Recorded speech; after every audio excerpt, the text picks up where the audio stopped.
Hello, ladies and gentlemen, and welcome back to Under Construction. This is episode number 55, and we're here out in the hills in the Volga Mountains, the foothills of the Volga Mountains. For a moment, I'm going to recap what's happened since you guys were last here. And part of that you can see in Sunday Driving, which came out a little while ago. Of course, that has some other things in it that are, interesting enough. Mostly Madison being a goofball. But, nothing really big that you'll notice aside from this train being here, which I need to deal with that at some point. We won't be doing that here. We're not going to be working on operations during Under Construction anymore. That's sort of a hard, not going to do that unless I really get bored of doing operations. But over here we have a couple of things. One, there's a little bit more trackage. The other one, there's a train sitting here. And this train, it looks like Bell, but it's not.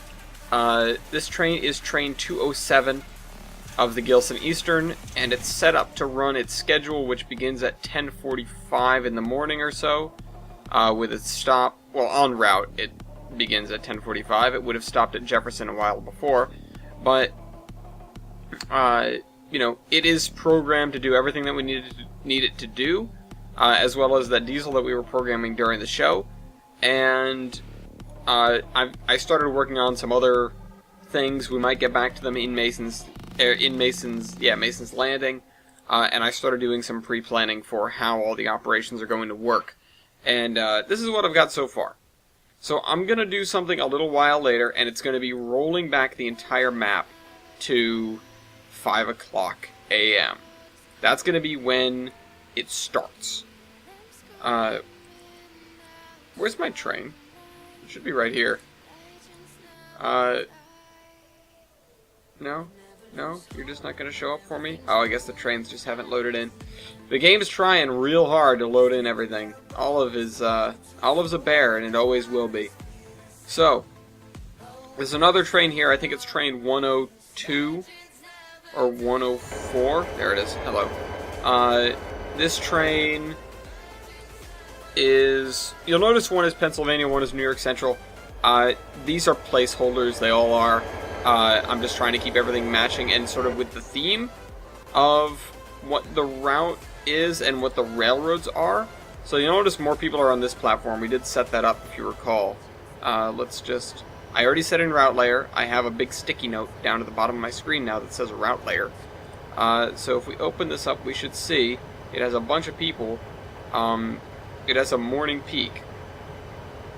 Whereas, it's interesting though, because this has a morning peak as well, and it has 200 passengers, and this has a morning peak and it has 50 passengers.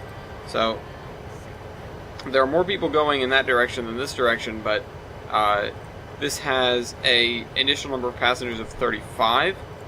And this has an initial number of passengers of 20. We're past the morning peak at this point, but more people go to Jefferson during the day because it's closer, whereas more people go to Gilson City in the early morning because they're commuting. Anyway, the other thing that we started working on, I pointed this out. Alright, I mentioned this before. This is what we were working on a long time ago in a galaxy far, far away. This diesel now comes and grabs this train, which is the train for Mason's Landing, and heads out at 10 o'clock. Now the thing is, the ideal in the future is to have all of these trains be automated. But before we even do that, we have to figure out what all of the trains are. So that's sort of what's coming to my attention right now, which is the fact that, okay, now we need to figure out what we're doing. And that's set me on a lot of thinking. I've been doing lots of thinking, lots of brain work. We're going to work on terrain today because I can work on terrain, and I really want to get these two ends tied together. In fact, we should probably start over here, but... that's interesting. My ex is playing Fallout Shelter.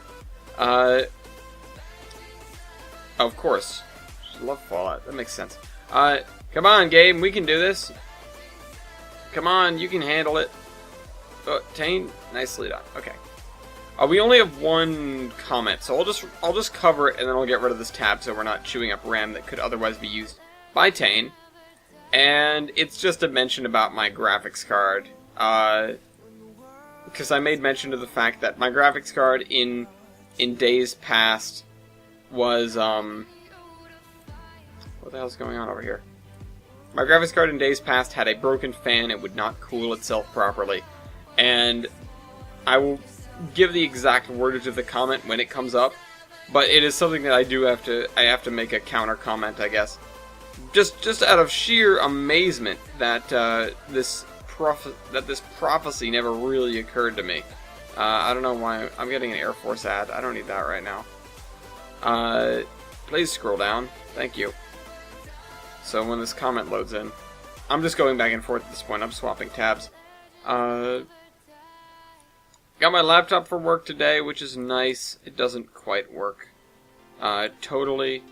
I thought it would be a nice thing to go to the Rhode Island office tomorrow, but it's probably going to be a little bit hellish because I can't get the on-site guy to help me with stuff.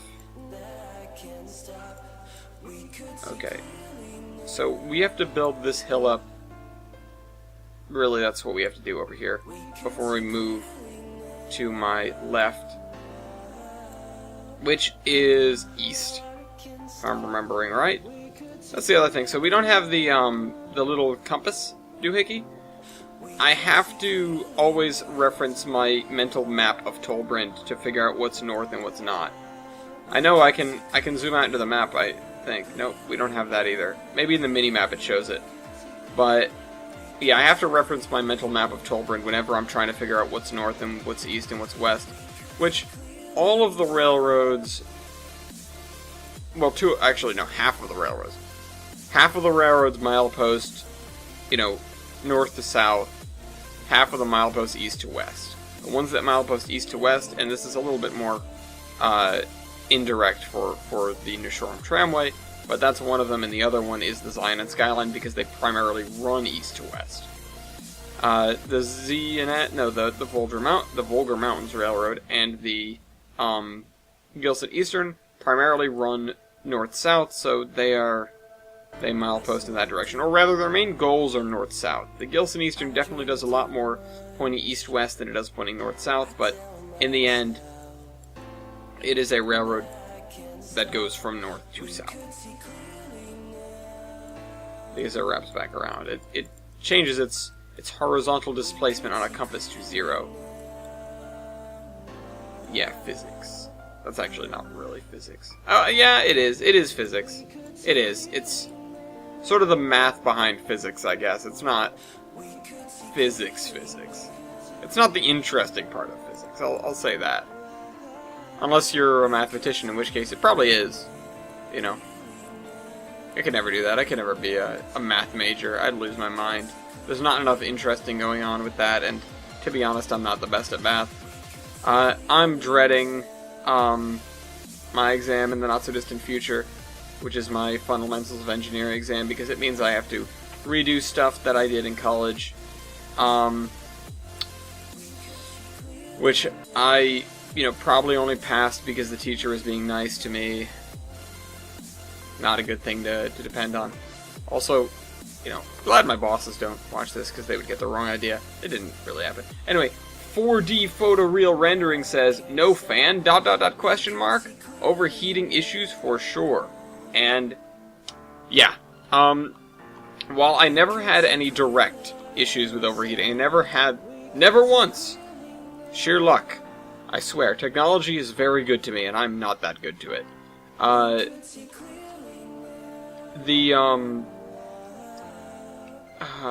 was I gonna say? I never once had the computer shut down on me from being overheated. The graphics card probably started throttling itself at one point or another, but I legitimately had a high temp on my graphics card of 102C. I think it was 102, if not it was 105, which is worse. I'm probably going to get rid of that tile. At least. Let's see once we lay the rail. Anyway, yeah. I never had the computer shut down on me because of the heat, and I was lucky.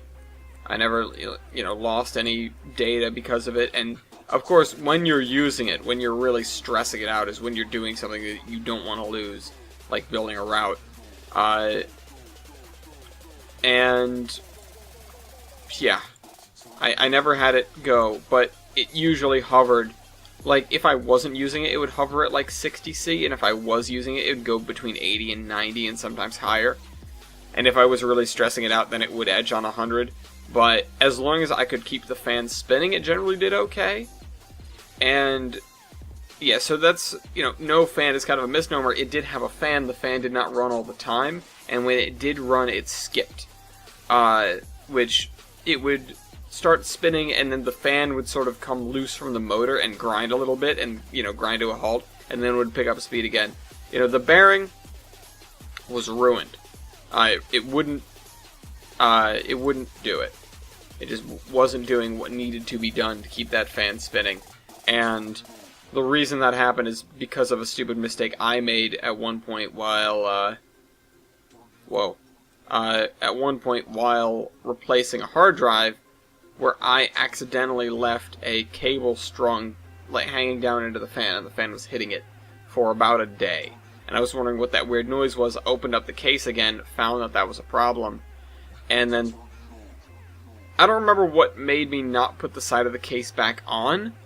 I think it was just to keep an eye on it, and then I realized, over the course of probably a couple of weeks or a couple of months, depending, I don't really remember all that, but I realized over a period of time, hey, the fan doesn't spin on its own. I need to give it a nudge before it'll do that. And so that led me to the realization of, oh, the fan bearing is totally shot because of what I did. Now I just need to keep a persistent eye on it. And I did that by never putting the side of the computer back on. And wow, let me tell you, it gets dusty real quick. That said, computers get dusty anyway. If you've never opened up your case and cleaned out the dust, you should do that. Get some canned air, maybe take your desktop outside because you don't want it in your room. Use a dust buster or something in there. But you really just want to blow the dust out of it, because sticking a vacuum inside your computer case sometimes might not be the smartest thing to do. It's not like you're going to suck up the microchips or capacitors, but waving a vacuum stick, or, vacuum hose, a vacuum stick, around in there is not the best idea, because computers have a lot of sensitive connections. Which, again, coming back to my point of, I am not very good at technology, and technology is very, very good to me. First of all, I have the luck of, like, 10 men. Because stuff just goes right for me, and it's incredible. It's, sometimes in life you feel like you're the main character. It's tough to realize sometimes that everyone around you has as rich and as unique a life as yours, with as many interesting factors and as many unique things, and as many reasons to act the way they do as you do, and as many thoughts behind those actions as you do, if not more. But that's, there's my little, not really a rant, but my little moment there. Think about that sometimes when somebody's pissed off, when your cashier isn't giving you a happy face, maybe they had a bad day, If you assume everyone's just having a bad day, your life will become a lot easier. You'll meet a lot less bad people, a lot less people that will annoy you or piss you off, because you will be able to find sympathy for them. Or do something even better, which is to come up with really inventive and bizarre reasons for why people are doing things, like, oh, that guy cut me off in traffic, he's probably about to poop his pants, he's rushing home so he can poop. Or, that sort of thing. Cashier was rude to me, they're probably trying to figure out how they're going to hide the body. Not of me, of the person that they were dealing with. The reason that they're upset. It's... You can, if you will let your imagination run with it, if you go ahead and just let that overpower your desire to be upset, then you will live not only a happier life, but a really fun kind of life. And I'm not the best at that, admittedly. I usually just err on the side of, oh, they're having a bad day, instead of making something up. Usually if I'm with another person, I'll try my hand at it, because it's funny and it gets laughs. But, that's not what I do with my everyday. It's the kind of thing where you should be your own comic relief. And this is sort of in the vein of living for yourself, which, again, is a thing I'm not particularly good at, but, you know, I get by. I'm still alive. But the thing is, if you are your own comic relief, that means no matter what happens to you on a daily basis, you will be able to be happy about it. And you'll at least be able to laugh it off, you'll be able to crack jokes, and you'll be able to, you know, again, even if nobody's there to crack jokes too, even if it's just you dealing with your own stuff. And if you don't want to talk to yourself, that's fine, don't do this. But this is my recommendation, signed off by Ellis D'Amelio, who has absolutely no credentials to do psychology work, but, you know, I'm doing it. You know, I psychoanalyze all of our clients at work. I actually don't do that. I don't get to meet with most of the clients. In fact, I've maybe only, you know, directly interacted with a couple, and it was usually on very small projects where the client was like, the lady who owns this school, or, you know, this town council member or something, you know? Not, you know, I don't get to talk to the people at MassDOT very often.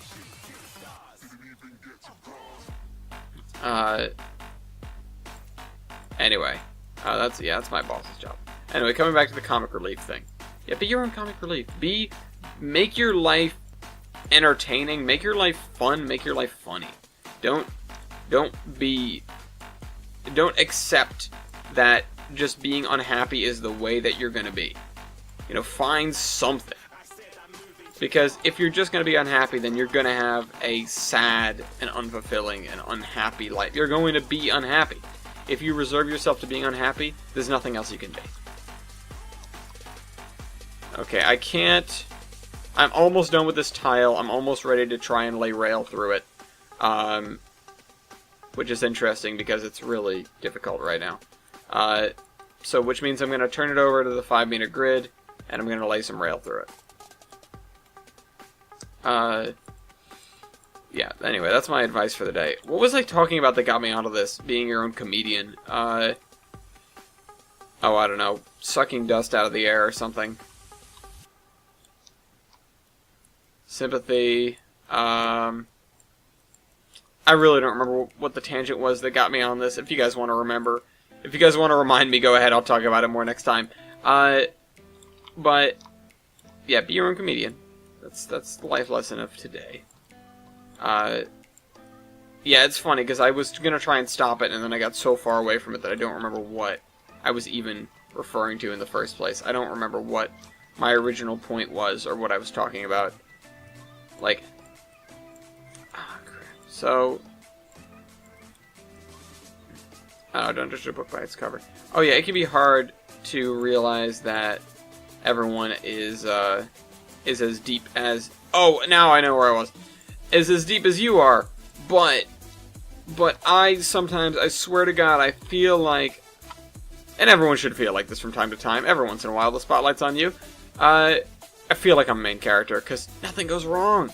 Like, things totally go wrong. I'm exaggerating by saying nothing goes wrong. Plenty goes wrong, and plenty of it's my own fault. But sometimes it's like, when I really need something to work out, it just sort of happens. And it's really bizarre, almost.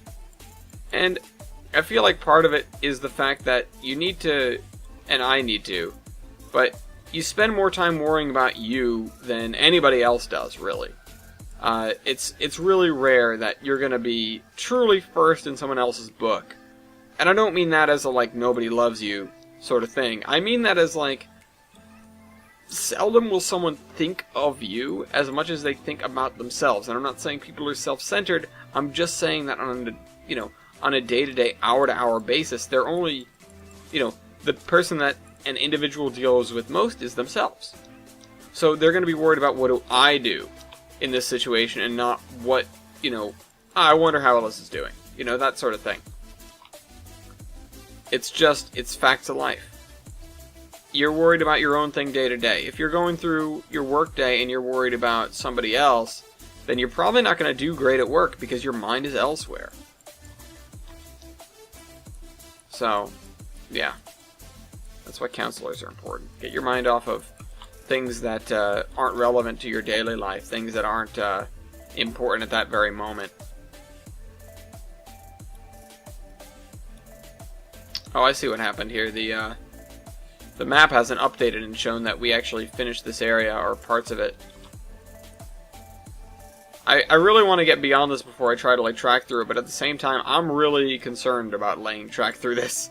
I'm not sure that I can. I haven't, I'll give myself up to 2% of a grade, and then after that, I'm gonna have to try and figure something else out other than just laying track, you know, tunnels or something.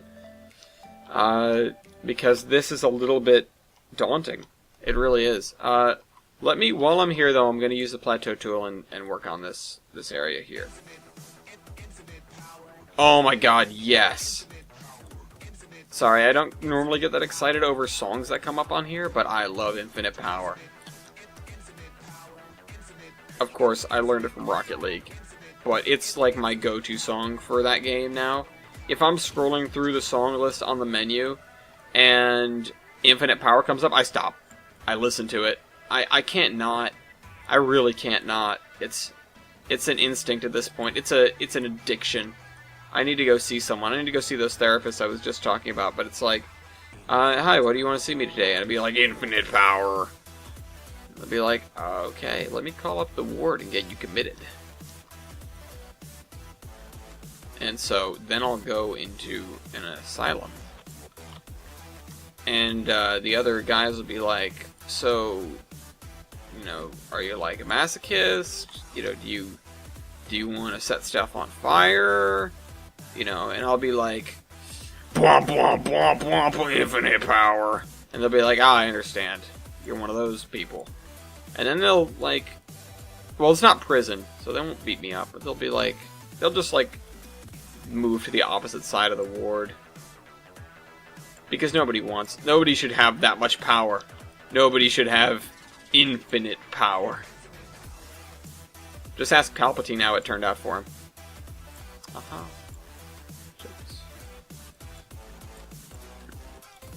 Alright, actually, technically, Palpatine said he had unlimited power, not infinite power. But I'm not going to be pedantic about movies that I don't care about. Which, to be fair, I care about Star Wars. But, you know.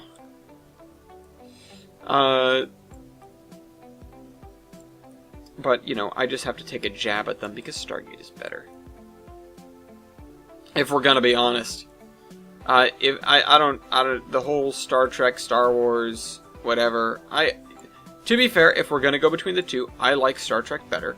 I like the harder science fiction, I like the moral dilemmas, you know, there's a lot of good things about Star Trek. It's, you know, in my opinion, or rather, I should say, I enjoy it more. In my opinion, it is better in some respects.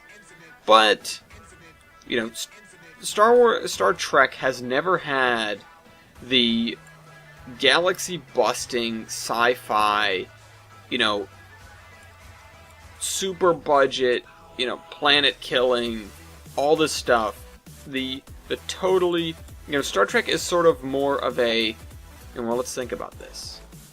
Star Wars is like alright, here we go, get the TIE fighters out, get the X-Wings out, let's blow some stuff up, let's have the hero save the day, let's do this, let's do that, like, and, I mean, Star Trek has a little bit more of that. The newer movies are a little bit more, you know, sort of, I hesitate to use the word generic, but in a way they are. They're a little bit more of the way you would expect from a Hollywood movie, from a blockbuster style movie, where, you know, you have your hero crew, and they're, you know, they're interesting in their own way. Of course, Star Trek always had that, but it's like, okay, and Kirk's gonna save the day, or Spock's gonna save the day. Like, they're gonna do something really poignant, and do that thing that is really necessary. You know, the thing that is, you know, that feels like it's beyond their means, that feels like it's impossible. They'll be the ones that boldly go, or, whoops, I just detached that from the bridge. You know, whatever. I could get into that for days. I don't diss the newer Star Trek movies. They're new movies. They're not for the same audience as the older Star Trek movies, and I understand that people get really worked up about them because they are, you know, they are a departure from what people have gotten used to as Trek, which is, again, a sort of slower, a very methodical, and sometimes a very deep sort of everything. Everything. I hesitate to say there because it's just a different kind of movie. Whereas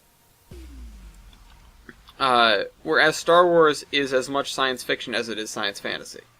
And that's to talk about the hardness of the sci-fi, but it's also just to say that it's a little bit more bombastic. It's a little bit less calculated. It's a little bit more, it's a little bit more of the arcs that we're used to, the character redemptions, the love story, the guy does the heroic thing, gets the girl, or, whatever. Rogue One is, I think, a really big departure from that, although, to be fair, the newer Star Warses have had their own interesting stories. I'm just thinking about the basic stuff that goes on in the original trilogy. Again, also, I don't knock on the new Star Wars movies. I think they have their flaws. They definitely do, but so does everything, and even the originals were never perfect, and the prequels were, let's not talk about that.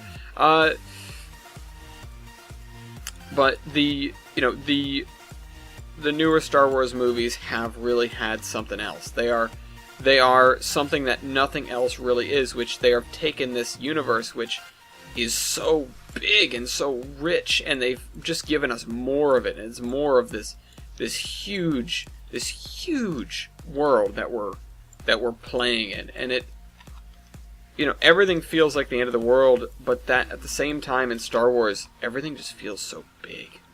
Everything feels so gargantuan. There's it feels like the universe in that is 100 times the size of anything that goes on in Star Trek. And it just gives you this scope, and it just feels like we're playing in a little corner of it. You hardly realize what's at stake, and at the same time you're so aware of it. Because in Star Wars, it's like, yes, it's the fate of the galaxy, but we never see that much. And when there's such huge loss, the Star Wars universe just sort of shrugs it off and goes, yep, more people dead. It's the face of a universe in war that you don't really see in Star Trek.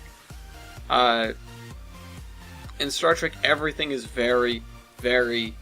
If Star Wars is the macro, Star Trek is the micro. Because it's very, this ship, this crew, what do they do? And they can't do everything, but they can do something. And again, in the newer movies, and even in the older movies and stuff like that, yeah, it was usually the Enterprise that was like, the world was hanging in the balance. And I guess Star Trek also has this on its plate because it's episodic. It's not it's not all movies. And although we don't have although Star Wars now has multiple series, Clone Wars and all that, or has had, or whatever, and Star Trek has had many movies. The basic feeling of the two remains the same, whereas Star Trek is we've come upon this one planet, or we've come upon this one person, and we just have to figure out what we are going to do about this issue that we found. And Star Wars, it's these people are going to destroy the galaxy, they're going to kill everyone, they're going to do this, they're going to do that. Both stories have merit, they're just very different. And that's why the argument is silly in some cases. But you can argue about it all the time. You can argue about it all you want. I will get into a debate with somebody about it. Easily. Because, and oh my god, I do this all the time. I say because twice, and I mean it. I mean it. I do mean because I'm nesting statements, basically. Because the universes are so different, you can have these really, really interesting and deep conversations about the people, about the places, about the tech, about all that stuff. Although the tech less so, because again, Star Wars is a little bit more science fantasy. There are explanations for the tech, but it's more like they came up with the tech first and the explanation later. Whereas Star Trek, that doesn't happen as often. Anyway, Star Wars, Star Trek ran over. Stargate's better. It's harder sci-fi than both of them, and it has both of those things involved. Both the macro and the micro. And it's set in the present day, which I love. I love in sci-fi. What was I even talking about again? How did I get down this tangent? I wanted to talk about the amazing things that happened to me that made me feel like a protagonist, which is just catching trains and buses that I should not have been able to make. That's one thing. In Italy, I was there with my family, and we were in Rome, and we were at the Colosseum, and it's like, we are not going to make our train. We're going to be late. And we rush with my 90-year-old grandfather who's, using his walker. We move into the train station at the Colosseum, the subway station, get on a subway, which is packed, get like 2 stops to the main station. I'm like, there's no way we're making this train, but we're rushing anyway. I'm getting the tickets out, I'm checking my watch, I'm like, it's late, like, we missed it. Get up to the frickin', boards, and it's like, our train's still here. The only reason we made that train is because they were 10 minutes late. Which, if you guys know anything about European... for people who know VIA and Amtrak, it's like, yeah, they were 10 minutes late. That happens, every day. If they're on time, that's the amazing part. This is European rail. This is Italian high-speed rail. It's the Express.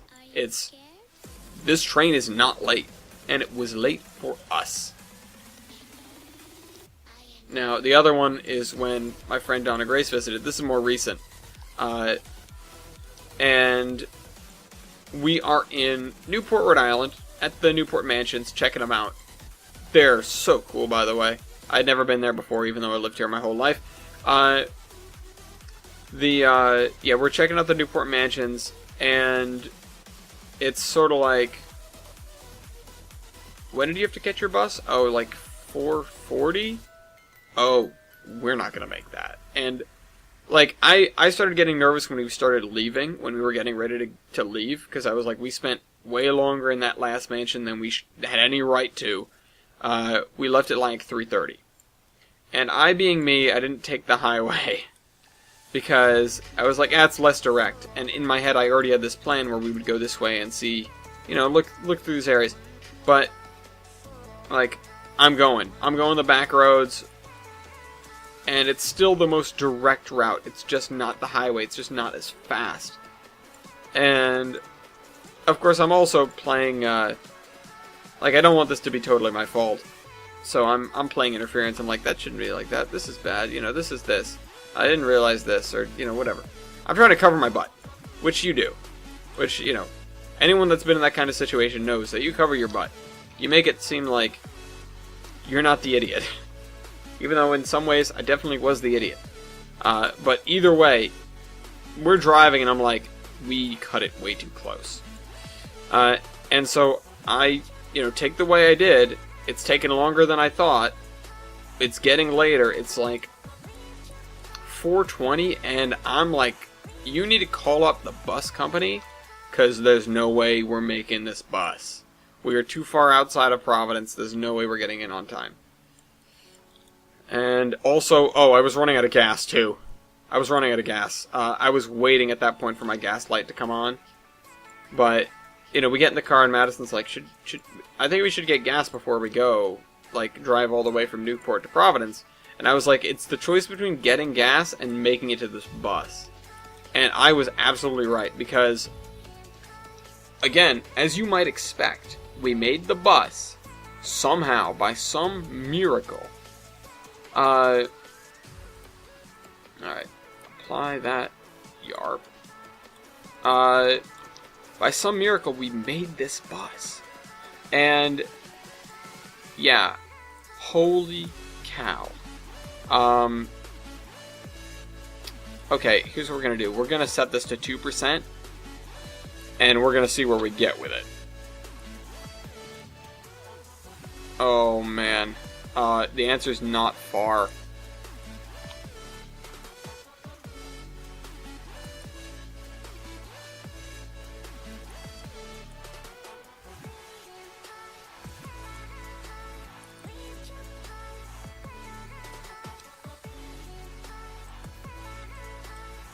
How deep is this cut?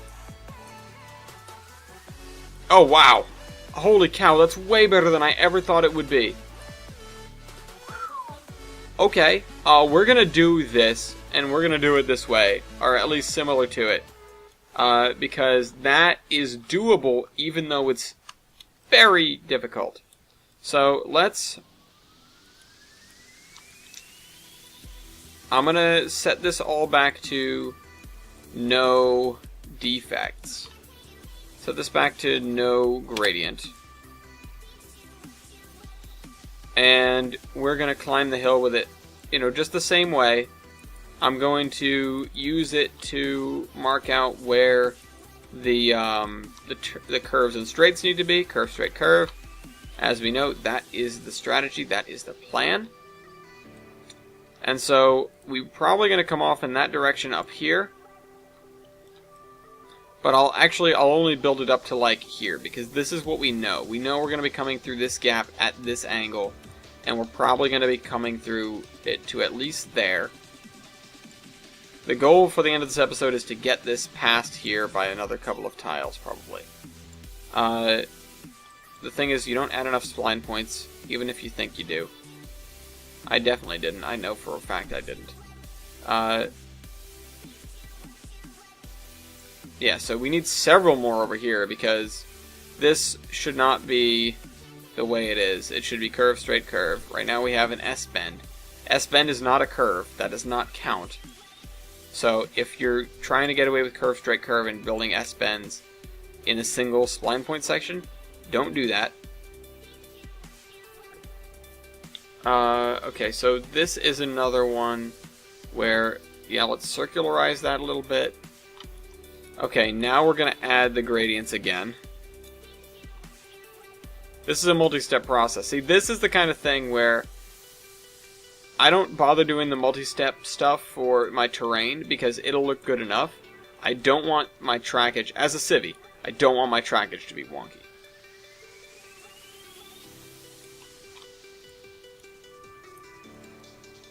Although the VMR is okayed up to like 4%. I'm allowed to have a ruling grade of 4% on the VMR. But I'm not planning on it, but I'm allowed to do it. And I wrote that in my own files when I came up with the VMR. I'm allowed to do it. I'm going to move this into here.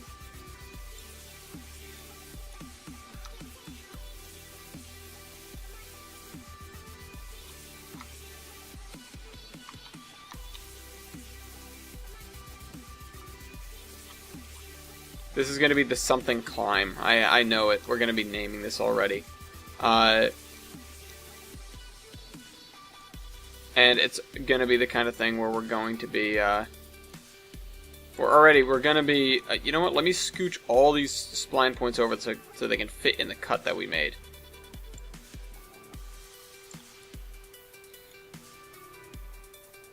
At least as best possible. Oh, no. And okay, this is a total aside, it's a musical one because the song is stuck in my head. People that aren't familiar with Grand Funk Railroad should be. Not just because it's called Grand Funk Railroad, and I know some people have never forgiven them for that. Some people that make tons of stupid puns themselves. Wonder who I could be talking about. Anyway, yeah, so Grand Funk Railroad is a wonderful, wonderful band. And they are special in that they do some really interesting things in their songs. The one that I'm thinking of is not really all that special. It's called Time Machine. And yeah, I like it for the name. And it's actually, again, on its own, it's a very good song. And that's why it's stuck in my head. But there's some other songs there that are made by Grand Funk Railroad. And they are different. And they are interesting. The first one of which that I can think of is I'm Your Captain / Closer to Home, which is actually a 10-minute long song. It is a very long song. And it's the kind of thing where you go, wow, how do you bear a song that long? And the thing is, half of it isn't even like unique. Half of it's the same thing over again. It's, I'm getting closer to my home. Seriously. But they add in this, you know, these riffs, these other things. It's interesting. It's good. And if you're not sure if you know Grand Funk Railroad, there are 2 songs that you would probably know by them if you know, their genre of music, basically. And they are, number 1, it's We're an American Band, and number 2 is Some Kind of Wonderful. Some Kind of Wonderful, I think, is more famous, and I'm not sure which of the 2 is better, in my opinion. So, anyway, check out Grand Funk Railroad if you want to listen to some good old rock and roll, and get back to me, I guess. So, we're up here now. We're at 107. We've executed this climb. If anything, these climbs that I'm building are just affirming the fact that if you're running the Gilson Eastern, you need a lot of power on your train. You've got this 2% section here that leads up into the hills. This is quite a chunk of 2%, and it's kind of strange almost that the worst grades for the VMR that we've made so far have been on the downhill portion. Remember that. We're going downhill right now. We have to get over this rise, and then we start going downhill again, and we head into Olive, which is almost at sea level. So, yeah, there's that. It's really something else to think about. And it's just, we've got these false summits, we've got this weird way that we get up over the hills. And, I mean, really, for us, the builders of the route, and for me, the builder of the route, I guess, it's really brought on by, the fact that why am I adding a 3rd track? You'll find out. It's really brought on by the fact that the bridge over here, the Poughkeepsie Bridge, is lower than I wanted it to be. I would have preferred it be a much higher bridge so that I didn't have to come down to cross it. Also, the other reason that the grades are so steep, again, is because we didn't totally think ahead and we just kept building up, up, up, up, up. Admittedly, my fault. But what are you going to do? At this point, I mean. Okay, so now we're going to use this to... We're not going to do that, though. We're going to go here, and we're going to grab this spline point, 89, poink, poink. Yeah, so we're going to use this spline point to make our cut so that it doesn't end up being too wide and looking weird. And of course, the fact that we've got... is there a spline? Yeah, there is. The fact that we've got 2 tracks in here sort of makes that size of cut look a little bit better.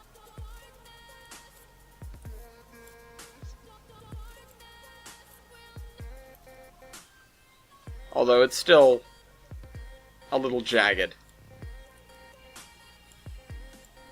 But whatever. We'll live with it. It's an awkward cut. It really is.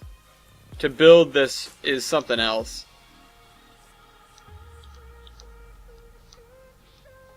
We can't climb the side of a cliff because we're in the middle. And honestly, what I should be doing is building like a drainage channel or something.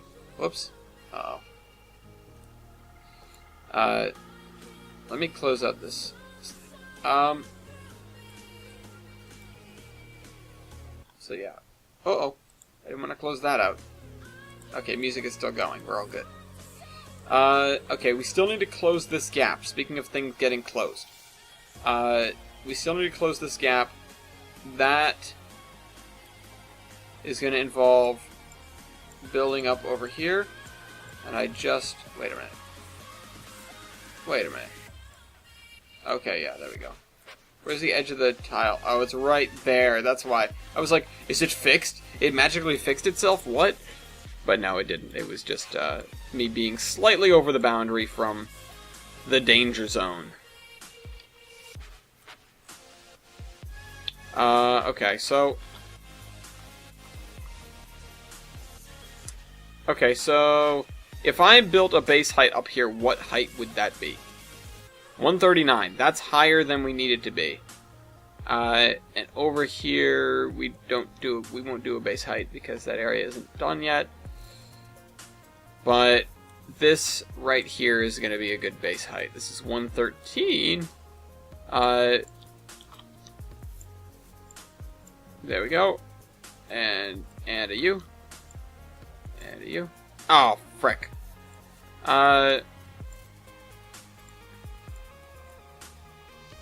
It's okay, we'll just deal with it later. Alright, so let's, fill this area in as we're supposed to do.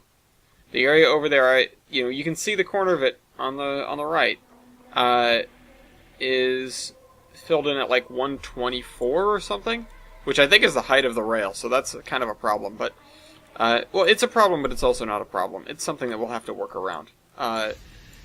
It's something that we will just have to take the, sort of what we've got and turn it into whatever. But that's what this map is all about, in a way. Doing the terrain first makes it really a lot about taking what you've got and turning it into something else. Turning it into something worthwhile, something usable. If you recall, even on the olive branch, we just sort of did terrain. We didn't think about where we were going with it, we didn't really think about what the route was going to be like. And there's a 1% grade nestled in the olive branch. You can have trouble running the olive branch if you're running with a steam engine and you're moving a heavy load.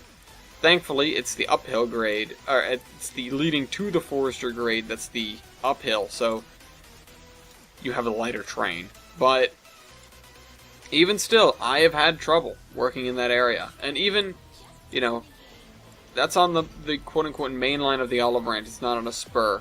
But if you're trying to shove cars around over there, you gotta watch out, because they will roll. They'll roll right back into you. Now, something else is the fact that... and I mentioned this at the beginning. I want to have this route automated, and I've talked about that before, but I sort of put it on the back burner because of SP2 breaking the AI. AI now works just fine, as we saw in Sunday Driving, and as I have seen in multiple experiments throughout the past, several days or a week or so. Basically every day except for yesterday, because yesterday I was very, very busy. I have come home and I have worked on Tolbrynd, and it's not the work that you're seeing here. It's not this kind of work, which is mostly I'm reserving for under construction because it's constructing. It's the very deep and very time-consuming and very boring in a lot of ways. I don't need to use this tool anymore for this, but I am. Very boring in a lot of ways, AI creation. And it can be interesting, but it's like minute spurts of interesting interspersed with 15 or 20 minutes of waiting for something to happen because you're not sure if it'll work. And I'm not one to do a lot of testing, like outside testing, although I will do it with big, things that I really think need testing. But if I have an idea that a concept should work, I'm going to bring it straight into the route and I'm going to try to use it. And if it doesn't work, then I'll move to another plan. And that does me in sometimes. It makes me waste a little bit of time, but either way, I'd be spending that time testing it. It saves me time if the thing that I test ends up working. And so you might have noticed a white line on the map, and it's in place of one of the tracks on the main line on the Gilson Eastern, which I can point it out later if we go by it. That's because there is now a priority marker on that track, and I'm going to be adding direction markers as well. I think I might not do that because, I might set up a system for reverse, whatever. But whatever, you catch my drift. You get what I mean. So, anyway, need a drink of water.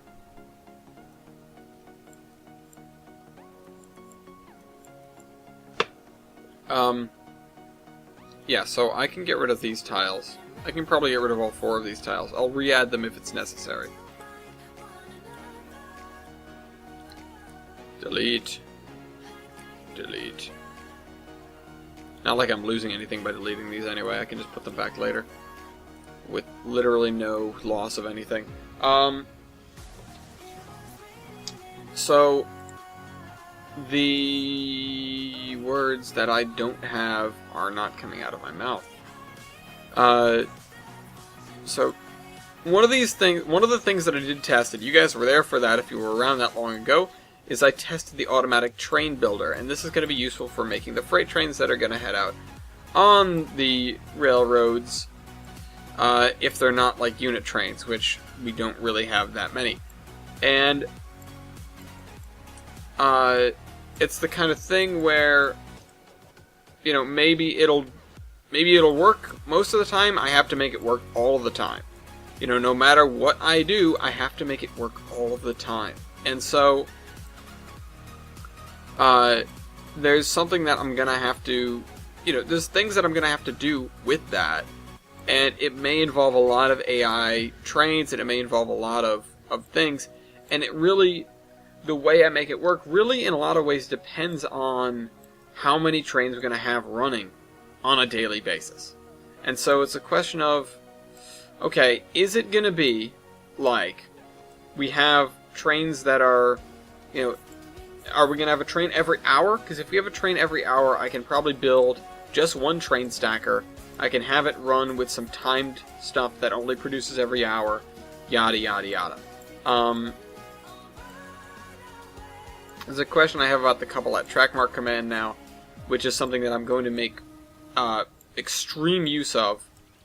And my first switching job that I think I'm gonna have the AI do is switching out the creameries between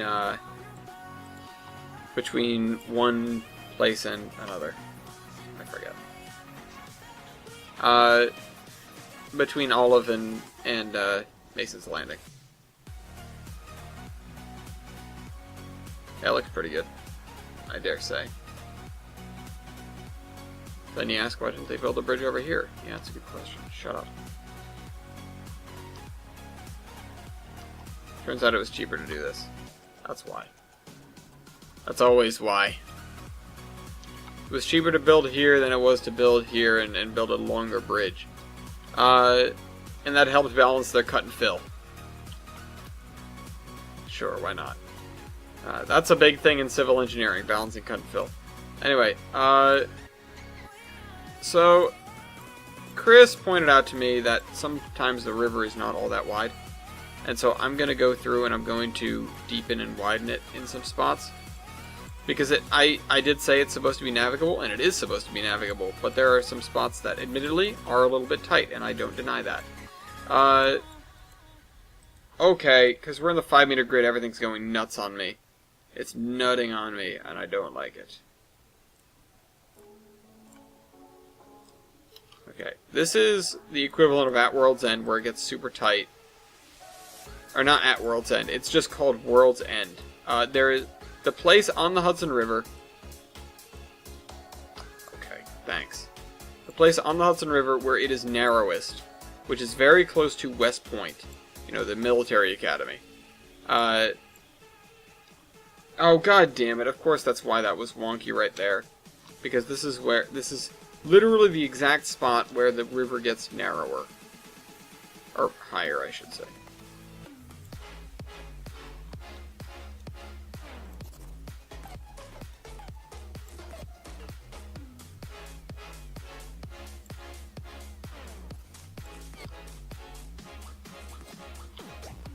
Don't do that to me. There we go.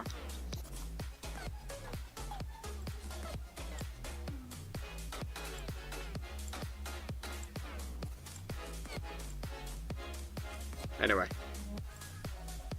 I'll do this. I'll get the river up to here. Whoops! No! Okay, so I see the issue here now. Anyway, let me just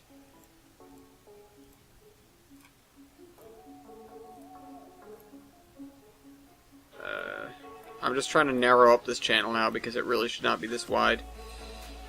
Now we're just playing with water that we've already played with. Okay, so I started talking about at the beginning of the episode.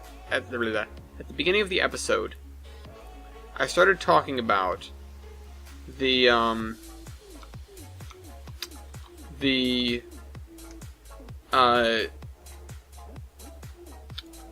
operations, the nearby operations, and the things that I've figured out and the things that I'm still thinking about.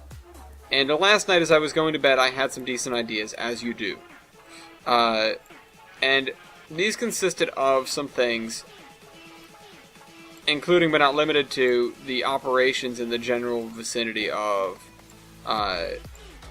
Mason's Landing and Mason Valley, and the trains that get to them, which are really the things that are on my brain right now, because I need to automate some stuff. Or at least I have the itch to, and I've run out of, room to automate things in, basically. I can only automate a specific time of day, whatever time that I pick, because outside of that, I don't have anywhere for the trains to go when they finish their runs, so I really only have automation for X amount of time, and I'm not going to be building temporary portals because I'm not going to be building just portals, I'm going to be building staging yards. So, I can't just do that, unfortunately. I'm not going to just do that. So, instead, what I'm going to be doing is, like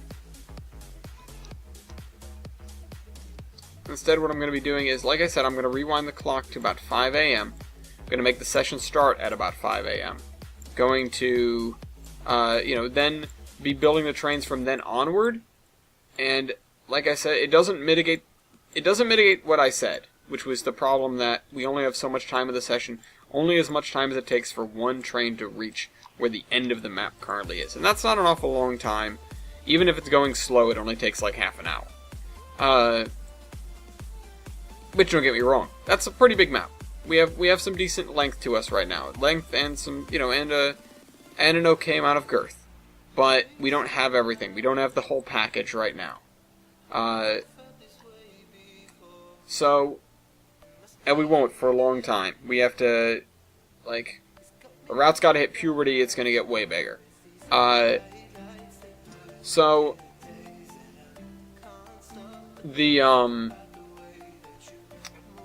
whole thing that we've got going on now is just, it's the tip of the iceberg, and it doesn't include more than one staging yard. We have just the one. And that's really where the issue lies, because I don't have anywhere to send trains when they're done, like I said. And I'm not going to be... Okay, I'm just repeating what I said before. But that's limiting, so I have to look at what else can I do in that time frame. And then I need to think about, really, what else is happening in that time frame? Because I'm not going to go through and I'm not going to change the commands around every time we do a different time. And the other thing is, and I was tempted to build different sessions for different times of day, but I don't think I'm going to do that. I'm probably not going to do that, because then I need to figure out, what's going on. And I may, but we'll see how much of a difficulty that actually is when we get to it. As my dad would say, we'll burn that bridge when we come to it. And because of the general trouble that's going to be, I'm not sure what I'm going to do for sessions. And if I'm building a session, it means that, and I should honestly have a version of the route that's clean, and I don't, but whatever, it doesn't matter to me. If I have a session that takes place at a different time of day, I might just fudge things a little bit, or I might set things up for that. But really, what I'll probably do is I'll set up a bunch of scenarios for the time of day that I'm starting at, which is 5 a.m., and just sort of roll with it. I'll make reasons for those things to be occurring. But anyway, speaking of reasons, this is what I have right now. I have, not obviously, but if you've seen the data spreadsheet, I have plans for the timetables for all of the railroads, except for the New Shoreham Tramway, because I don't know what that railroad is totally going to look like in terms of track arrangement, blah blah blah. And the Gilson Eastern is the most passenger-heavy road, and it has, 20 or 30 trains in one direction in a day. So that's quite a few. It really is. So that's I've gotta look out for that when I'm creating my scenarios. Those are usually the first things I go to because they're so frequent. When I'm trying to program stuff, they're so frequent. So they're my first go-to with the okay. Let me make something. So which is why there are 2 of them on the map currently, and one of them already has its staging track, which is train 207, which is not even remotely the first train. That's a train. Again, that train goes by at 10:45. It goes through Olive, and at 20 minutes later, it goes through Mace's Landing. That's it. That's all it does. But it's the only train that's on the map, on the portion of the map that we have at that time, except for 102, which literally is just going from where it is to the end of the map, and that's it. So it's the kind of thing where, yeah, I've got to be a little bit careful about what I'm building, and at the same time, I don't have a whole lot to build. It's almost paradoxical. I'm just being narrowed down on every front. I just have less and less to do. So disappointing, boring, whatever. But anyway, not really. It's very interesting trying to figure out what's going on. But at 5 in the morning, you're going to have the beginning, the early morning commuter runs that are coming through Olive. And I have the data sheet right here. In fact, I'll pull it up because why the hell not? But there are trains that early. I'm not sure any of them make it to Olive that early. There might be an overnight express train that does. Oh, and I'm on the wrong tab. Intercity passenger timetables. I also started a new tab called Verified DLS Stock, which, if anybody wants access to the data spreadsheet, hit me up on Skype, and I'll be happy to share the link with you, especially if you're willing to help with the Great Tolbrynd Reskin project, or, just contribute anything to the project at all, or just look at what I have, or, poke at what I have, because I have things like the industry calculator, which will help you figure out what to do if you're making a really realistic route. Anyway, the data spreadsheet. So there are 26 would be this one, 27, 28, 29, 30, 31, 32, 33, 34, 35. 35 trains in one direction on a given day. And that's total. That's through Gilson City. Some trains only go north or south of Gilson City. They don't go both. They don't continue through Gilson City. They just terminate. So that's not all the trains that you'd see in Olive. But the first train in Olive in the morning is a southbound. Yeah, it's a northbound. I think. Unless I make this one earlier, it's a northbound. No, I lied again. It is a southbound commuter train. No, I just have my directions mixed up. Why do I keep second guessing myself? It is a northbound commuter train, and that means it will be passing through Mason's Landing, and then it will be passing through Olive, and then that will be that. It will head off the map, and that will be it. It'll head to Jefferson.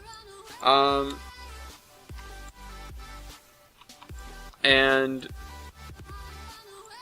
so that'll be that, but the real thing is, I could start it at 5, I could start it at 6. 6 might be the better idea unless I really have stuff going on at 5, which I don't plan to have stuff going on at 5, but I may. Either way, at whatever time this is, 5 in the morning, whatever, the first engine comes out of the Olive roundhouse.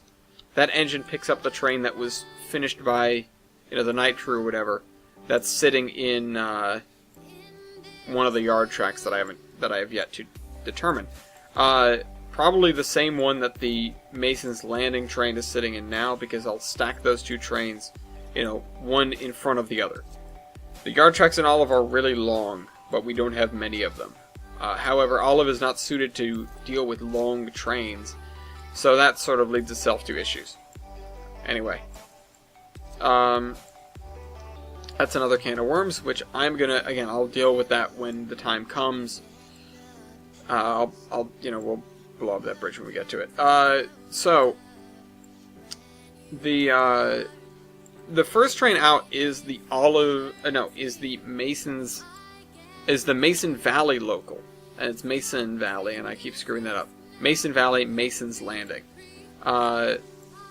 which I'm not sure if in canon they're actually named after the same person, because Mason Valley, it was not like in my when I built the Geiger Mountains, it was not named after Mason a person, it was named after the Masons, as in the group. So yeah, it may be just sheer coincidence that Mason's Landing and Mason Valley are next to one another, because one is named after a person and the other is named after a group. So, I digress.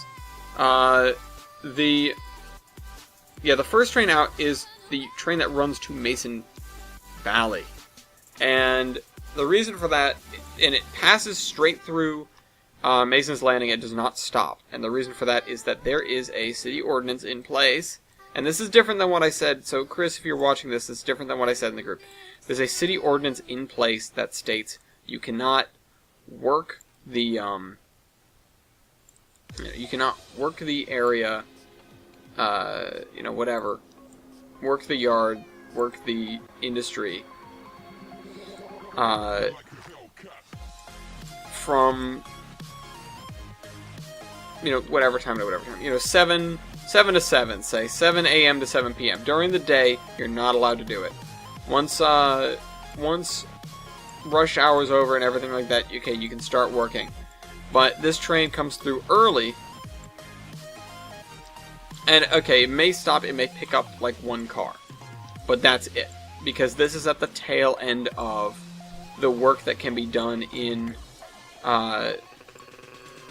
Mason's Landing, and the crew there is about to go home. So the Mason Valley train shows up. So OLMV 6, I guess, because the 6 is going to be the hour that it departs its original station. OLMV 6 arrives at Mason's Landing, picks up one car, and picks up one or more cars, picks up a cut of cars, and heads to Mason Valley. What those cars are, I have not determined yet. It's, it may be a car full of beer, because maybe the beer distributor is up there. It may be empty cars, it may be something else. It may be cars of general goods that have not gone to Olive. Maybe there's a very late way freight that comes through, and instead of dropping in Olive, it, unlike many other trains in the system which use Olive as a hub yard, and the Gilson Eastern largely relies on a sort of hub and spoke system where everything goes to these quote-unquote home yards before heading out. I may break convention with that a little bit and have a train drop off cars there, just so that this train is a little bit, it's a little bit more interesting, and so that these cars, which are a very tight transfer, I would wager, are not in the way, are never missed. Either way, the point is that there is going to be, we're working on the wrong side. I said we needed to work over there. I literally don't care about anything past this line right now. We can build track up to it, but once I get the train done over here, this is not getting built for a while. So we need to concentrate on over here still. And I need to do some more base hiding. Let's see, how far into the episode are we? We're an hour and 9. Okay. So the OLMV leaves Olive at 6 a.m. or so, heads to Heads to Mason's Landing, picks up a couple cars, doesn't set anything out. I would wager it does not do that. And then heads to Mason Valley. And there it begins the process of switching Mason Valley.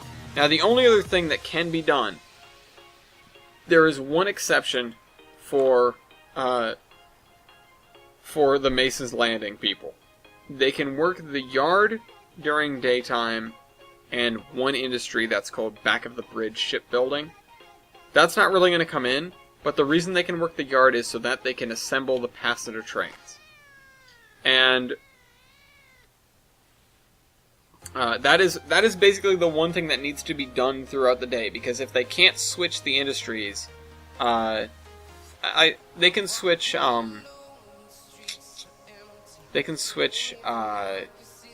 Back of the Bridge, and they can switch they can switch Frank's. They can switch the paint place.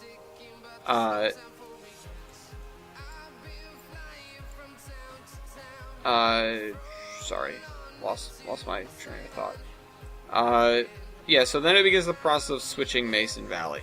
Now, the next train to leave Olive in that direction is the Mason's Landing local, and that leaves later in the evening. It leaves 6 hours or 12 hours later. It leaves such that it arrives there right before their curfew is up, so to speak, and they can start switching. So yeah, and really all it does is just it trades out the cars that it has for cars for a train that are already assembled. So there are effectively 3 sets of cars. There are the cars that are going to Mason's Landing. There are the cars that are coming from Mason's Landing, and there are the cars that are in Mason's Landing. So it's not like you show up, you swap out cars for cars, and then you go. You show up, swap out train of fulls for train of empties, effectively. And then those fulls that you gave are swapped out with the other, or the empties that you gave, or whatever. The cars that you gave are swapped out with the cars that were in the industries the whole time. So yeah. Now the thing is, with the way trains works, and this doesn't matter as much for putting stuff into a place, but with the way trains works, because stuff loads immediately and there's never any waiting with regards to getting something loaded, all the cars that are sitting in industries that have to be loaded at this point are already going to be loaded. They're going to load immediately when you put them there. They're not going to wait 24 hours and then suddenly be loaded later. They're just going to load when you put them there. So, you will have twice as many loaded cars as you would think you would have, but that's because the other ones are still technically in the process of being loaded. Also, I gave a sort of seminar on industrial parks and what looks good and what looks like what era. Which is, if you look at a lot of modern industrial parks, and you can see this on the Open Railway map pretty well, and this is why I noticed it originally, the rails you see will be in right angles. There will be a main, like a trunk line that leads in, and then a bunch of lines that branch off of it at pretty much right angles because they're following a street grid which exists because of trucks. Now, if you look at an old industrial park, it's much more haphazard. It's very willy-nilly, but everything is built sort of around everything is built around a trunk, but the spurs that come off are not as they're much more acute angles. They're much smaller angles. They don't what's the word? They don't go as far, and sometimes they tend to spider out a little bit, where you have a bunch of spurs that sort of come out like fingers, I guess is the more appropriate thing. The more, the better explanation for that in a particular direction. And that's because they're feeding a bunch of buildings, or they're feeding, a bunch of sidings that are pretty much next to one another. Because at that point, complexes are built around the industry that services them most. Or the vehicle that, I guess, the least common denominator. Trucks are not going to do well in a really confined area because of things like, trailers swinging out and having to turn the thing around and all that jazz. You can't really back up a truck easily. Some people can, people with skills can, but it's not regarded as an easy thing to do. That's why it's a skill. And so the thing there is you're going to design things to be truck friendly, because that's going to be the first thing you want to do.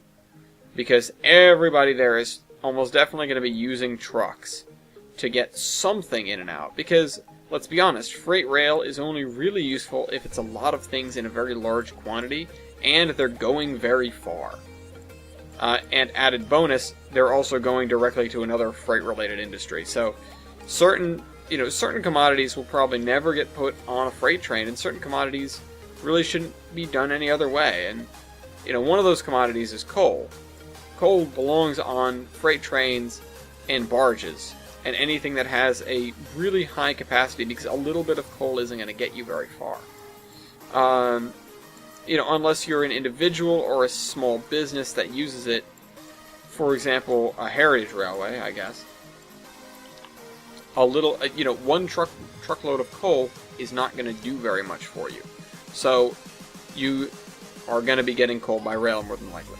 Same thing with stone, even. Unless you're using stone for a very small purpose like your garden, you're going to want truckloads of stone. You're going to want a train load of stone. And I say truckloads of stone because oftentimes, if you're building something, if you're building a building, you're not going to build a rail spur to get stone in there, so you're going to be bringing stone in by truck, not anything else. But if you're moving something clunky and heavy like stone and you want to move a lot of it, usually out of a quarry you'll have rail lines and not trucks. Anyway, that's less true in these days, but that was, that's sort of how it goes. Anyway, the fluids are another matter. Fluids are another thing where you really want a train or a pipe. There's no denying that pipelines are really, really useful. But anyway, I digress. You're going to design an industrial park for the least common denominator. If you're designing an industrial park with the age of trucks in mind, you're going to design it so that a truck can use all of it easily. If you're designing it before trucks, you're not going to care. You're going to want to make it so that the rails were built easily, the rails were built cheaply, and that means a lot of rails that are more or less parallel. Because trains don't make tight turns very well, as I'm sure all of you know. They also don't make steep grades very well, so, having stuff on multiple levels, you're going to want a really flat area, which you want for an industrial park anyway, but more so when you're dealing with a railroad.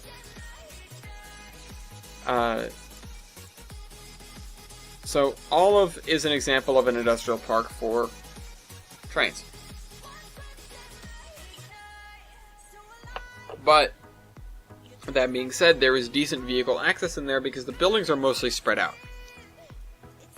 When we get into building Mason Valley, you will see a really rail-only sort of area. And it's going to be designed after, and I've said this, designed after Slatersville, Rhode Island.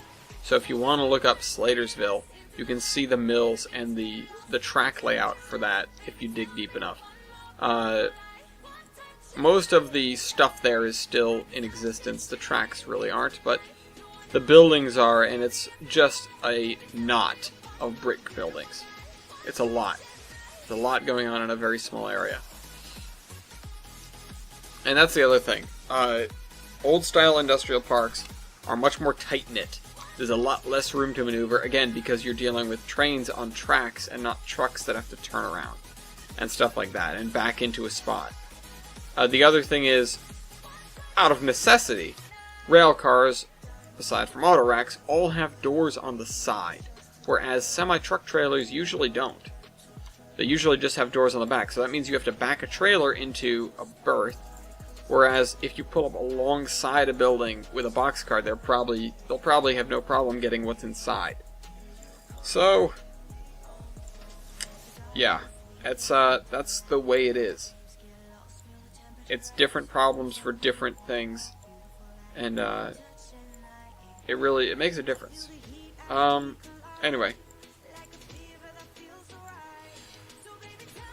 Okay, we need to get more up this hill. We haven't made it really any farther, but we have filled in the area around, which is important. Also, go ahead and look at my diminishing returns over on the left here. This is me mostly using Plateau Tool, and you'll see as I get farther from the epicenter, which is that, it gets shorter and shorter. Really no matter what I do. And I'm not doing it by accident, but it happens. And there would really be no way to stop it if I wanted to, aside from just going in and building the terrain up myself, like so. Because even if you're doing your best, it's not likely you're going to grab the highest point of what you're working on every single time.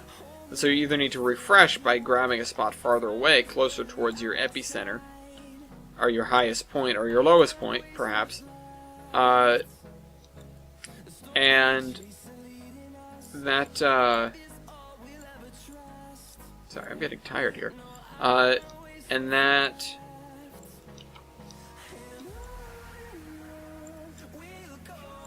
yeah, I just blanked. Oh well. I'm tired. I'm working on just this. This is making me happy. We're making a mountain. We're making a series of mountains, as a matter of fact. We're making a mountain range. Oh, we can see the other edge from here now. I should just fill this in. Like, what am I doing? That's a nice, boring task to consume me for a while.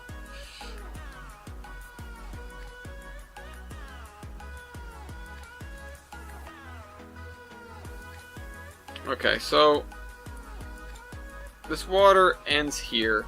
We really need to step it up a little bit.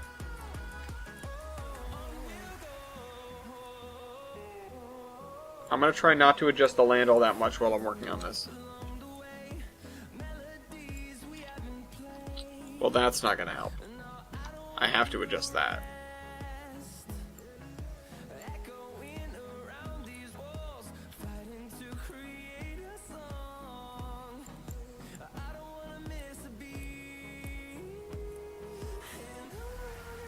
Yeah, so you end up with these weird sort of bulbs in the river. That doesn't really happen.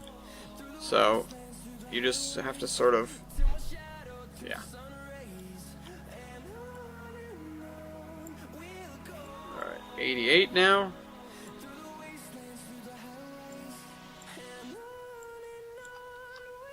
And then here, 89. I'm just going to go up by 1, and if I have to delete something again, so be it. 89, as we tried already.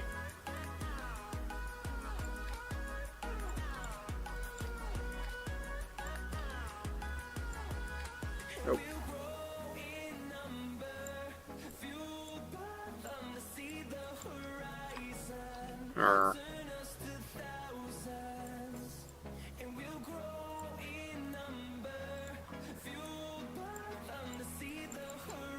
Yeah, see, I'm trying to be really careful when I'm adjusting this grid because it just goes mad. Alright.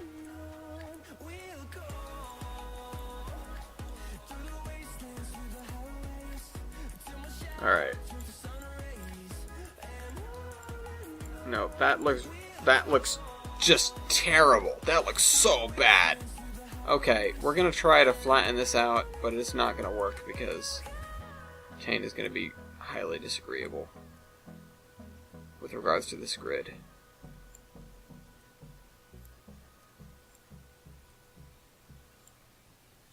Oh well. Yeah, that looks really, really, really bad. So we're going to try that again.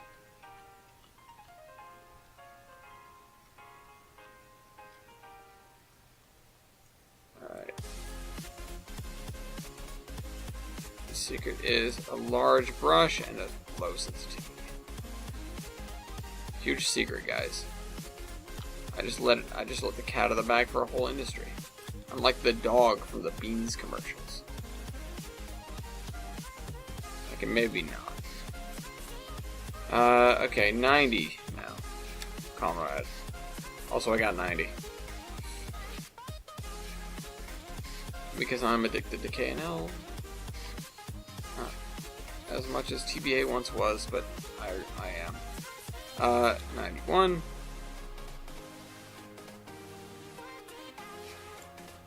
No, don't do that, please. Then I have to adjust the terrain more. God damn it. What if I just do this? I can't just do that because it puts the weight too heavily on, oh goodness. Yeah, you know what, that's not half bad. Yeah, it's a little bit wide, but you know what, I don't care. 92.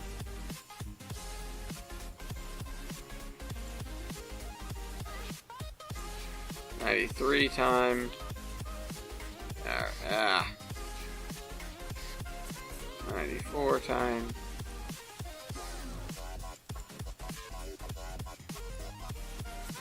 Yeah, I'll adjust that later. Okay, I guess I can't get away with 94. I'll have to go with 95. That doesn't help. Oh, no, I just put down more 94. 95.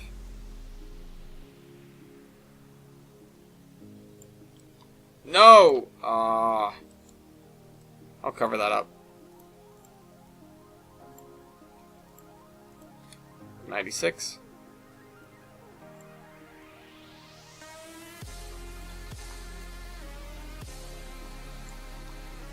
Come on, just get through this gap here. 97. Yes. No.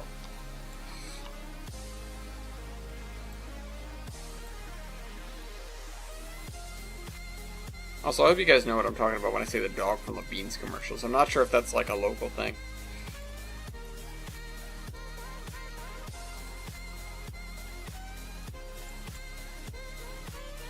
Hope it's not.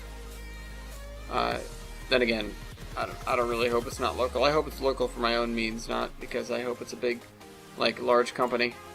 Admittedly, they make some pretty decent commercials with that talking dog, but,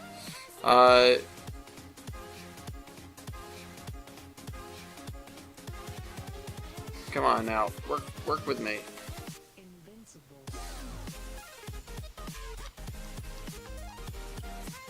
And that could look really bad, but with the right texturing and the right eye, it does not look half bad. Even the weird right angle here.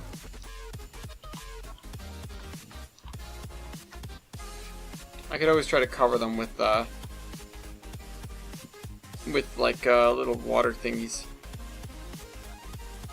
Wow, I'm amazed that that isn't watery right there now. Alright, let's get up this hill, come on.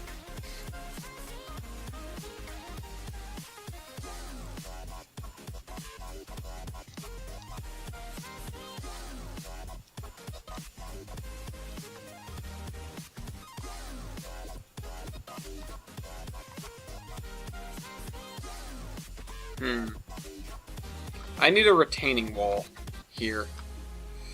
I think I do. Let's see if I can get one. Nope. Alright, just delete the whole thing.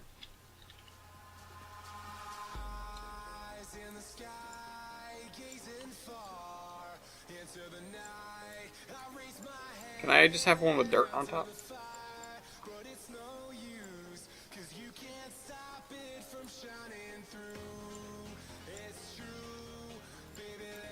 No.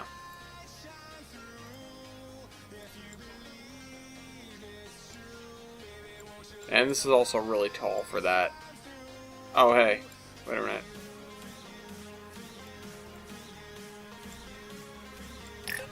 Nope, I don't want to attach it to it, I just want to add it.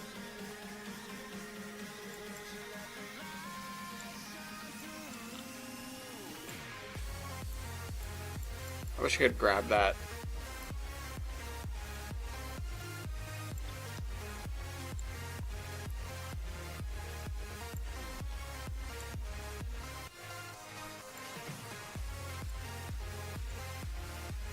Okay, well that isn't in the right place.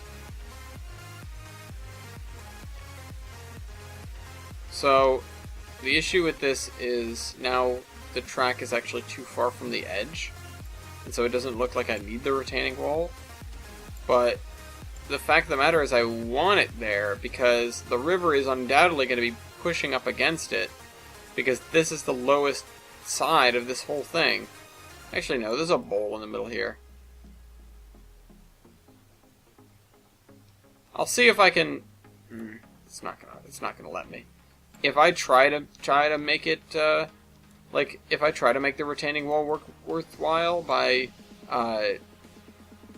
you know, by removing terrain, it's gonna just fight me on it. I know it is. So I don't know if I want to bother, but it would make an interesting, like, thing to put here. Let's see if I can. Let's see if it'll let me.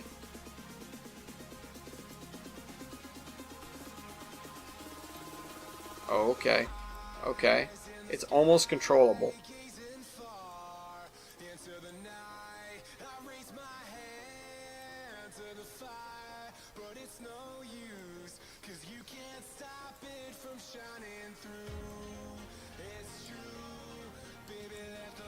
I think this will add a little bit of something to this area, though. Not that the Castleton area needs more flair, because we've got the Castleton itself, we've got Bristol Curve, we've got this area, we've got the lake coming up.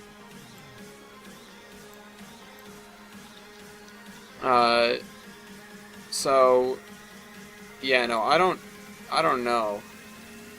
I need to push this way if I'm going to erode it from low to high to remove land, and then from high to low to add land. I need to add a whoops, I don't want to do it with track. Yeah, add a spline point here.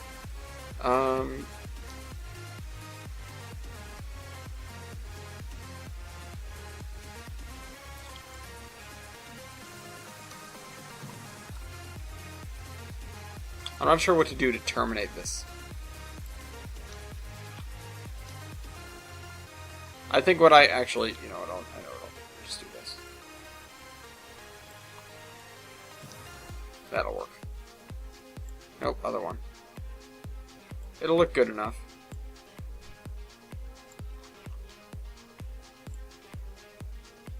Oh, get down to like that level. No, you know what? I'll use this height, because this is a usable height for that. There we go.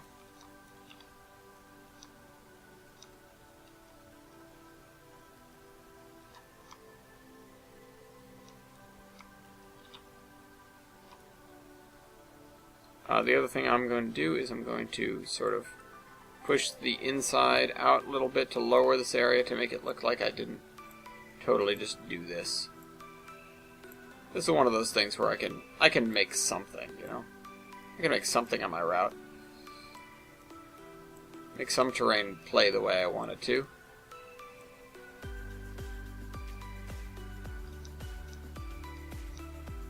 I'll just have to,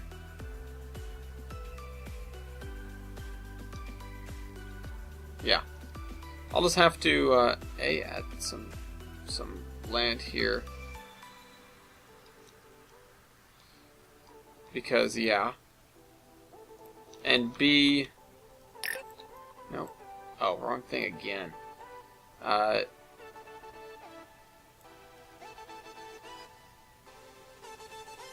have to add some land here to make this embankment make sense.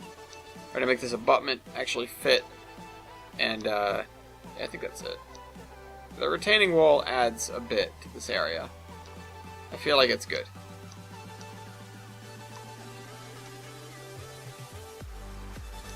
But that is a close edge. Let's move that a little bit.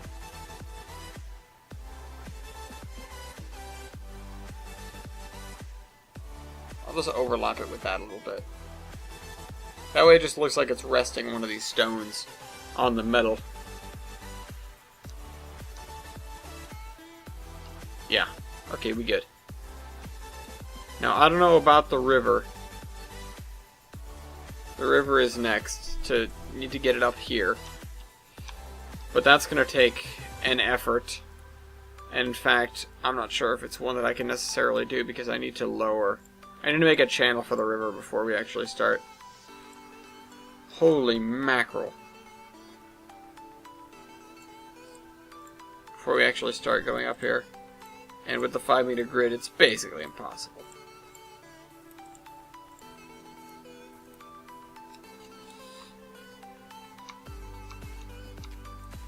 It's not basically impossible. It's just sort of a pain. But I still have to fix this a little bit, which means doing some plateauing from the riverside in. Yeah, so Castleton's there. We just need to tighten up this river a little bit. And I do want to lower this just a bit. There we go. A little bit more volume in the river there. And here. Make it a little bit more than just a stream.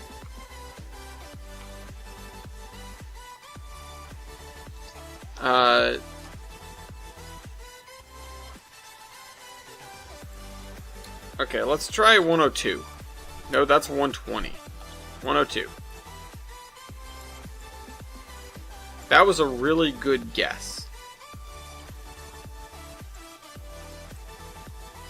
But I had to move it back to there. So, now let's try 105.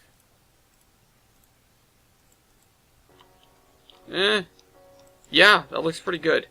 What's next? Let's just push this way. How far can we get? Not all that far. Let's continue trying to go up by 2s now. Let's go 107.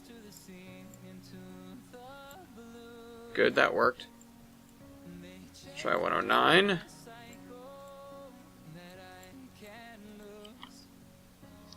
See, that is a very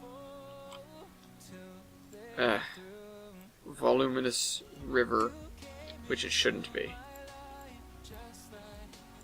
So I'm going to need to sort of neuter it a little bit. That. Let's try 113 now. Same height as that other land we were building, just for reference. It's come up twice now in this episode.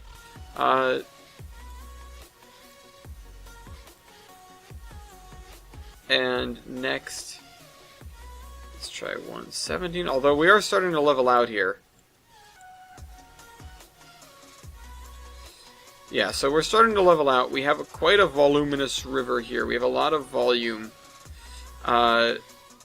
So what I'm going to do is I'm going to tighten it up.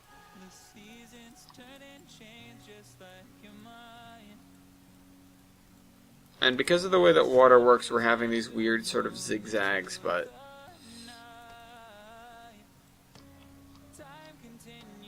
that's, I mean, I think it's kind of inevitable with just the way that that's going. I'm not sure if there's something we can do to fix that right away. And or certainly not, you know, in this area where we're already on 5-meter grid and we can't really edit the land all that much or that precisely. So I'm not sure if there's anything we can do to fix that. I might just want to try and work the scenery that I eventually put down around it into a way that makes it look like it doesn't do that exactly. And even now, it's happening right here.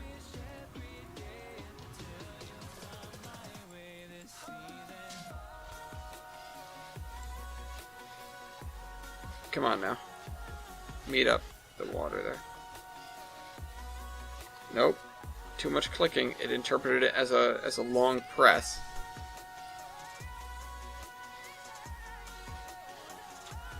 Yeah, see? It's just shifting back and forth as it goes up the hill, and there's not really that much I can do about it. I suppose I can just raise one side, and that helps a little bit. but even still, it's difficult to get rid of that shape. Especially not without making the river either too wide or too narrow.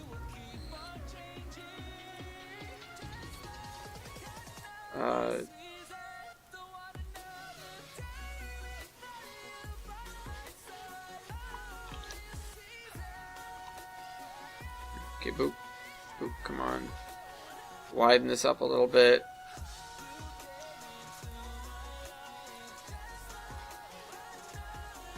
Yeah, no, that was really bad. Don't do that again.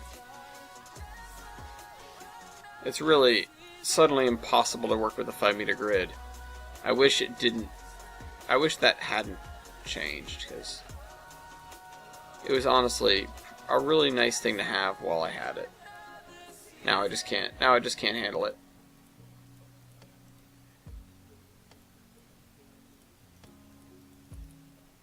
Nope. Too much clicking.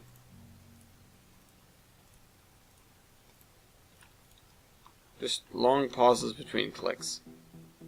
Alright, this looks a little bit better than it did with all the tweaks that we've done. But it really does look kind of rough. And if I'm going to be honest, I don't like how it came out. I'm just not sure if there's anything we can do to make it come out better.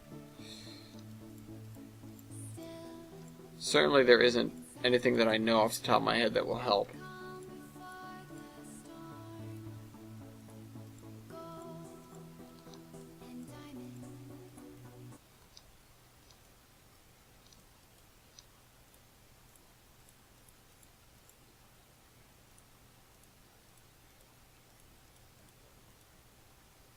Okay. Ah! Come on now. You can do it.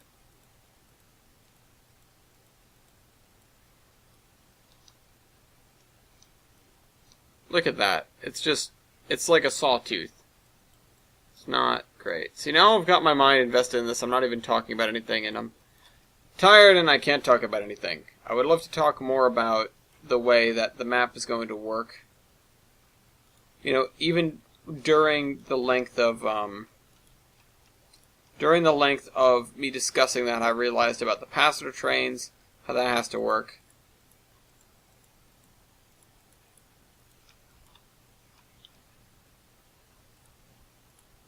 Holy! That wasn't great.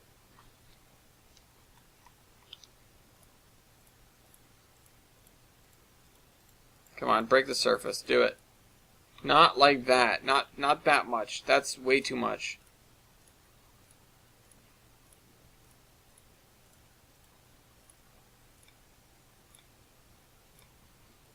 There we go.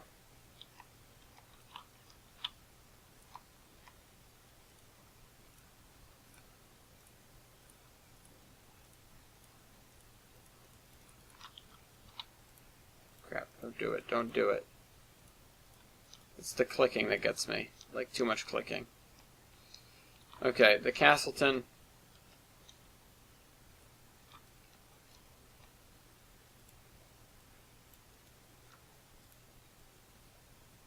We're almost there.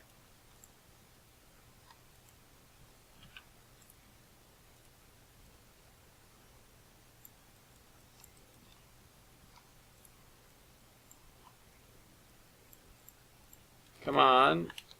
120. We've made it. Okay, I can bridge this gap easily enough. Alright, so 120 is going to be the lake level.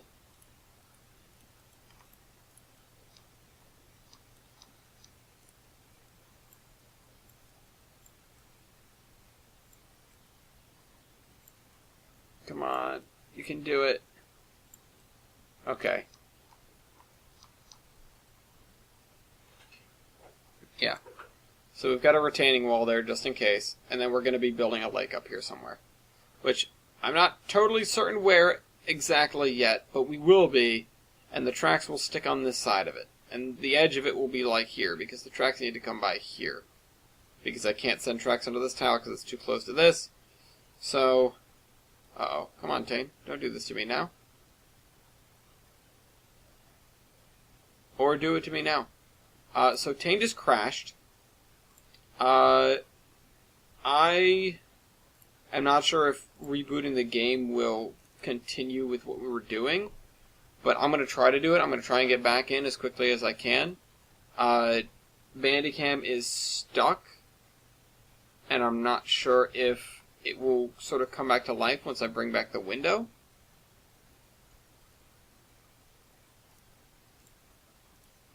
No, it doesn't seem to be. The last time I tried it, it grabbed onto the window, and it was like, oh, this is what you were talking about, right? But, well, I guess I'm just going to end it there. I don't want to. I can't pause it. Can't pause the recording. Use changes. I'm going to try to get in. And I guess I'm just gonna, yeah, stop the recording compulsory. Okay, so we're gonna have to fix that, and I guess I'll just go back into it in a second. Apologies, guys, not my fault though. Hope it doesn't ruin your video watching experience. But that's kind of a shame. We haven't had the game crash on us in a while. Not sure exactly what triggered it, but something to do with the 5-meter grid probably. We can blame our problems on that. Where's my Bandicam folder? Because I'm going to need to open that file and get it fixed. Bandy fixed. So right now, it's just broken. Open with Bandy Fix. Yeah. This is one of the best things that came with Bandicam that really made it. Cannot open the file. Why? It is the damaged file. I want you to open it.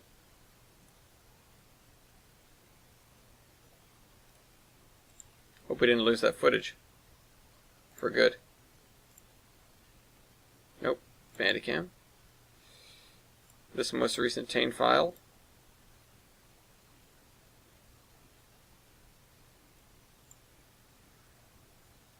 Not responding. That's typical. It's still giving me the red number. So, yeah. Well, let's see what we got and what we don't got. What was saved and what wasn't. I'm zooming in on the map now. You guys can't see, but I've just zoomed in. Ah, damn it. All the terrain work we did next to the, from the Castleton up to where the lake is gone. That's what we lost. We lost that terrain work. I assume it's most of what happened in just one tile. Or not terrain work, I guess, but river. The river's not there. The rest of the work we did seems to be there, so that's good enough, but that's a shame. Well, I'll have to do that next time. We didn't exactly make the progress that I wanted to make on this episode, but we're making progress again, and that's really what's important. You know, we got some of the river work that saved. We got this cool embankment thing that you guys can't see. You guys, I don't know why I'm still talking. I should just end the episode. Because stitching on another, like a 10-minute clip, is it really worth it? So, okay, Bandifix is doing its thing. I'm not going to bother it. But we have one tile of water that's at the top, like one little 2x2 square. I don't know why it was saved, but it was.